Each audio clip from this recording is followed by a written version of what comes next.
Hey everyone, today I've got 6 brand new Game Boy games to show you. We've got 5 physical ones and 1 very special downloadable game too.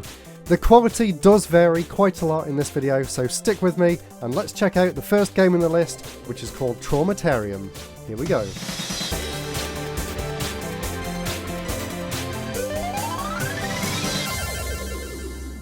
Before we take a look at the gameplay itself, let's take a look at the packaging because it really is absolutely incredible. I've never actually seen a Game Boy game packaged quite like this before, so it comes in this really nice little cardboard sleeve here with the game, and the cartridge itself looks fantastic too.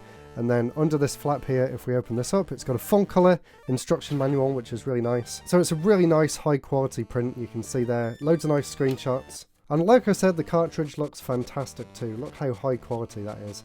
And it's even got some writing on the back there. Really happy with the actual production values of this game, but the game itself did leave a lot to be desired. So let's take a look at that now. So I thought this game was going to be a proper dungeon crawler, and I was actually really excited to try it out. But once I got into the game, it became immediately apparent that this is nothing more than a slideshow basically. It feels like a game that could have been made in Microsoft PowerPoint. One good point that I do have to say about this game though, the graphics are fantastic and the attention to detail in the artwork is just top class, but the game surrounding it does leave a lot to be desired. It's a very simple game where you basically just move through room after room and fight enemies, but nothing really happens. You don't really have any direct control over anything. All you can do is fight or use items, and I was honestly really disappointed, and I played this game on stream as well, and a lot of people in chat kind of echoed the same opinions I did, which was the game had a lot of potential, it looks really nice, but in terms of gameplay, there basically isn't any at all. You're basically just reading a flip book. And I hate to sound negative because I do really want to support developers and publishers, and the packaging was fantastic and the way they sold the game was really good, but upon playing it I just did not have any fun with it. I'm really sorry, I don't really know what else to say apart from that, and the fact that my thoughts were echoed by quite a lot of other people. Yeah, I can't really recommend this one, honestly. But although I said that game was bad, honestly, next to this next one, it makes it look like an absolute masterpiece. This one is penalty kick, and quite honestly, apart from maybe 1 or 2 of the Game Boy games that I covered in a previous video, this might just be the worst Game Boy game that I've ever played. Honestly, I'm really disappointed. I had 5 brand new games, and apart from one of them in this list, all of them have been pretty underwhelming, to be completely honest.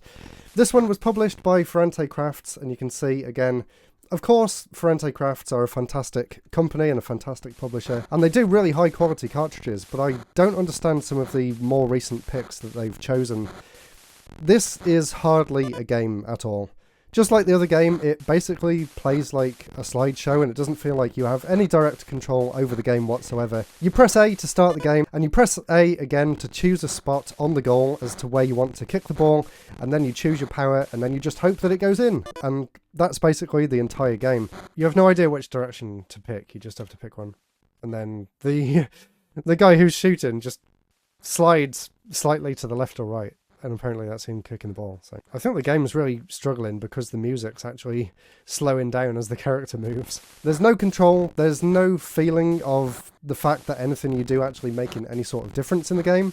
It's not hard to get full power every time, you literally just have to press A when the bar's full. I tried aiming away from the goalie, in front of the goalie, to the side of the goalie. It really didn't seem to make any difference whatsoever to whether I actually scored or not. And the other part of the game where you're playing as the goalie, again, seems completely random.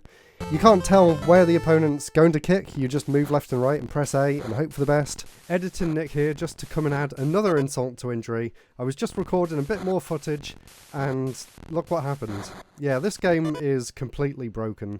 If you press up or down, your character just gets completely glitched out, and then you can see there on the top left, the sprite actually stays on the screen, so as if this game couldn't get any worse. There you go. That's the entire game. This should not have got a physical release. They should not be charging £30+ for this. I don't even think it should be free at the state that it's in. It's not a game.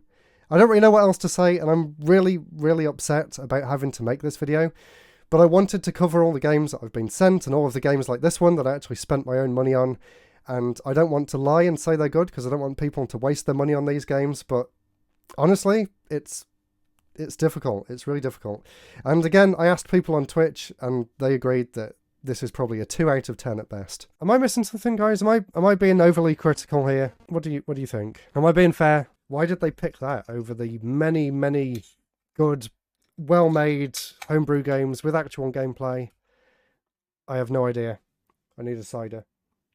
Right, after a little bit of a downer, we've finally got a good game. This one is called Big to Small by RetroBreak, and thank God for this one, because this was just a breath of fresh air while I was playing through these games.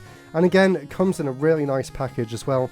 John Rue actually sent me this as just a thank you / Christmas present, and I am extremely grateful. One of his games was actually one of the first ever homebrew games that I did on this channel. Here's his game that I did a review on before. This one's called Quest Arrest, and I really enjoyed this. And there was also another game that came out more recently by RetroBreak as well, but I didn't really like that one quite as much. I felt like it could have done with a bit more time in the oven. But Big to Small feels like a much more polished game, and it's a really, really fun game as well. And interestingly, along with the Game Boy release, he also sent it me on the N64 as well. But unfortunately, I don't actually have a way of playing this N64 game because, and I found this out on stream as well, when I tried to put this in my PAL N64, it didn't push down, and I thought, well, maybe it's because it's a PAL system and this is an NTSC cartridge. So I tried it in my Japanese N64 as well, and again, it doesn't push down because the pins at the bottom of the cartridge are actually a different size on the American system compared to the PAL one and the Japanese one. So I've actually ordered something off eBay which I should be able to put inside the N64 to change the shape of the cartridge slot, so I can actually try this game out in the future. I'm presuming it's just the Game Boy ROM on an emulator, but it'd still be really cool to see. But unfortunately, I can't show you that in this video. But what I can show you is the game Big to Small and what you can expect from it, because it was genuinely fun. So basically it's a puzzle game that kind of plays like those RPG sections where you're on ice and you have to slide from one side of the screen to the other, but you get different animals that you play as, and these animals, you can press A to cycle between them and move them around individually. They have to end up on a specific food that they want to eat, and you can use the other animals to push them around and to stop them in certain places and get them up to their specific food. It was really fun to play this one on stream, and I had chat trying to help me out as well, and it was just a joy to play, it honestly was. I did encounter a few weird glitches on the world map, so I'm not sure if they'll be fixed in a future version, or whether it was because of the way I was playing it through the GB operator.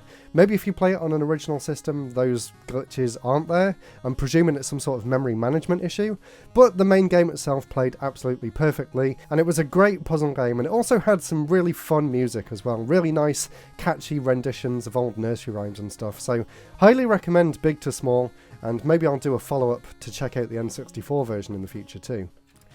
Now, unfortunately, bringing it back down a notch, the next game here is Velocity Rush by Gucci, and unfortunately this one is just way too complicated for its own good.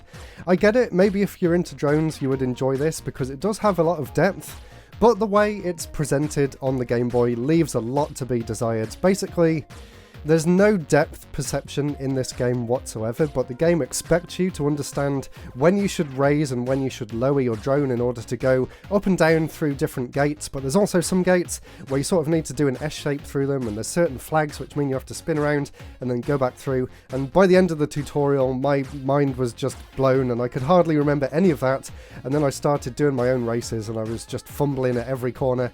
I think if the game had been made from a different perspective, it might have been more enjoyable because you could actually see where the gates are, and maybe they could have introduced things in a better way rather than just a text dump right at the beginning, which was kind of overwhelming. But in terms of how the game actually plays as well, it wasn't really that great. It kind of feels like you're just moving a cursor around. There's no momentum at all. You can literally just press right and it will just move to the next tile over and then stop, which kind of isn't how something would feel if it was flying around. It would be good if it felt more like the helicopters in Micro Machines. I get that it's kind of difficult to do that in Game Boy Studio, but maybe that goes to show that Game Boy Studio wasn't the right engine for this kind of game. If they wanted to make a more action-oriented kind of game, maybe they should have gone with a different engine that allows for more fine-tuning tuning of the controls, and maybe a slightly different graphical perspective that's kind of outside the ordinary tile system, because it did make this game incredibly frustrating to play. And the final physical game here, this one is another one by Ferrante Crafts. This one is called Ark, and this one's okay. It's a very basic block pushing game, and the further I got into the game I was kind of expecting some more things to happen, maybe some more kind of things to interact with, but it just seemed like the same level and the same puzzles over and over again in different arrangements. I don't mind that kind of game. I mean, I enjoyed Boxel on the Game Boy. I especially liked the music in Boxel as well. That really added a lot to the game, and the graphics and the animation, but this game doesn't really have anything going for it. It's smooth, it plays well, but it's very, very unoriginal, and again, was it really worth making a full physical release of this? I don't think so, if I'm being completely honest. Maybe I'm being a little bit harsh on this one because it is well programmed, and it's kind of fun if you enjoy those sort of puzzle games, but I don't really feel like it's anything special, if you know what I mean. So that's it for physical games, and that was quite difficult to do because I do appreciate the effort that the developers have put into these physical versions, but if the quality is going to be like this, it's kind of difficult to keep making these videos, honestly. Maybe in the future I'll have to narrow down which ones I make a video on based on which ones I'm personally enjoying, because I don't want to make these and upset the people that made the games either. So this might be the last video of its kind, but I do have one more game which is going to change the tone of this video completely. So the final one I wanted to talk about is a game called Rapunzant Bounty by Star Lab. And this one is digital only for the time being, although I think there might be a physical version in the works. But this one completely blew me away with how polished it is. It's a Game Boy Studio game, and it's basically a spiritual successor to Metroid 2. And Skittles, the designer behind this game, has done an incredible job with the atmosphere, with the depth of this game, the different power-ups that you can find, the whole Metroidvania, going to one place and having to come back again to go to a different area. The fact that it's based on Metroid 2 and you can kind of tackle the bosses in any order you want, and you can see the counter counting down in the corner, it's just incredibly well made. And I played this game for about an hour and a half the other day, and you can watch my full playthrough over on my gameplay channel. But I just wanted to share this in this video because it did really surprise me. It was actually way better than I thought it was going to be, and he's honestly done an incredible job with the game, and I can't wait to play more of it as well. And maybe if this one does get a physical release, I'll do a full review of it in the future, but I just wanted to come here now and say that I'm having an absolute blast with it. The graphics are fantastic, the music as well is outstanding, the controls for a Game Boy Studio platformer are the best that I've ever felt in a GB Studio game. Mix that with the really good animation and you've got a fantastic game on your hands here. And there is more coming as well. I did notice a few bugs in my playthrough that he said he was going to fix, so fingers crossed they'll be fixed soon in a revision C. But definitely check out the link in the description if you want to check out Rapunzant Bounty. And that's it for this episode. I hope you enjoyed taking a look at these 6 games of kind of varying quality. Let me know in the comments whether you think I was being a bit harsh or whether I was being reasonable with my opinions in this video. Again, they are just my opinions. Definitely make your own minds up about the games. I'll leave links to all of them in the description as well.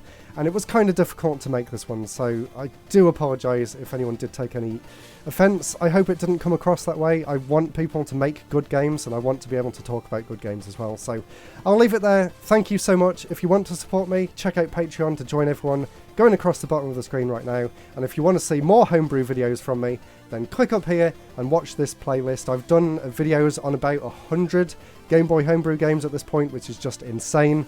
Again, of varying quality, but check the link over there and check those ones out. There are some gems in there as well. So thank you so much for watching, and I'll see you all again very soon. Goodbye.